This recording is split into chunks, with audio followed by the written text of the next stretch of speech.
SM3A agit pour l'eau depuis Chamonix jusqu'à la frontière suisse. Préservation de la ressource en eau, gestion des milieux aquatiques, prévention des inondations sont les problématiques traitées par l'établissement public Arve. L'Arve est une véritable rivière torrentielle à Angers.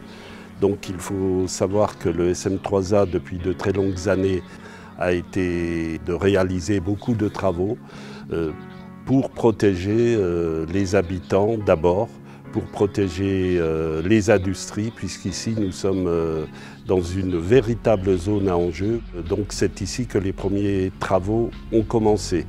Donc aujourd'hui nous sommes à l'école maternelle, justement, dans une salle de confinement, que l'on puisse donc mettre en sécurité les enfants et le personnel, puisque en premier lieu, c'est l'humain qu'il faut protéger.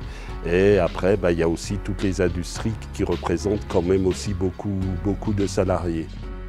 On doit aujourd'hui comprendre et admettre qu'il y a toujours un jour où cette crue, elle va nous surprendre, elle va nous poser des problèmes. Et donc il faut aujourd'hui qu'on admette de réfléchir comment réagir, comment gérer la crise au moment où cet événement arrivera.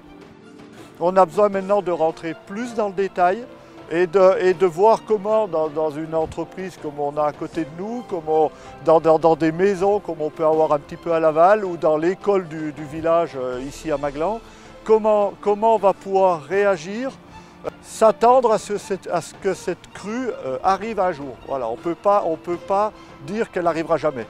La vulnérabilité d'un territoire aux inondations de l'Arve est composée de deux facteurs. Le fait que ce territoire soit inondable, d'une part, et d'autre part qu'il y a des enjeux sur ce territoire. Dans ces territoires qui restent inondables, on peut faire en sorte, malgré tout, de réduire leur vulnérabilité aux inondations. Le SM3A a entrepris, dans le cadre de son plan d'action et de prévention des inondations, une étude qui permet de mieux savoir où il faut agir en priorité. Dans toutes les zones inondables connues aujourd'hui, nous avons répertorié les enjeux qui s'y trouvaient. Les enjeux de type habitation, les enjeux de type industriel, les enjeux de type agricole et les enjeux de type réseau. Le quai des Moulins à Chamonix, qui est une rue effectivement qui a un niveau très bas par rapport au niveau de l'Arve, et en plus très canalisé, très étroit. Donc dès que le niveau d'eau augmente, le niveau monte très vite. Il a été mis en place une barrière étanche qui protège le quai des Moulins. Cela n'empêche qu'un jour ou l'autre, la situation ne suffira pas. Donc les gens doivent se préparer à ce qui peut arriver un jour, c'est-à-dire pouvoir gérer leur stock au mieux pour que tout ne parte pas dans l'Arve, pouvoir protéger les installations, par exemple ne pas mettre l'installation électrique dans le sous-sol, des choses qui peuvent paraître évidentes mais qui ne le sont pas toujours, et également admettre qu'un jour ou l'autre soit obligé d'évacuer en urgence le quai des Moulins parce qu'on a un débordement de l'Arve, même avec la barrière. Comment faire face aux dégâts qui peuvent survenir lors d'une crise d'inondation? Eh bien simplement, on peut par exemple mettre des petits murs amovibles devant les ouvertures de son habitation ou de son entreprise. On peut utiliser des matériaux moins sensibles à l'eau. Une commune va mettre en place son plan communal de sauvegarde.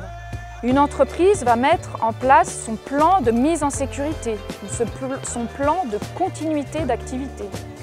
Et enfin, après l'inondation, ce qu'il est important de faire, c'est d'avoir un retour d'expérience sur ce qui s'est passé pendant l'événement. De voir si ça se reproduisait, on agirait de la même manière ou si l'on peut améliorer notre comportement pour la prochaine crue éventuelle. Dans le cadre du SM3A, on a construit des digues tout au long de la rivière, notamment sur Maglan. Et donc, on nous avait demandé de mettre une Q100 plus 40 au-dessus du niveau de la crue pour protéger nos entreprises.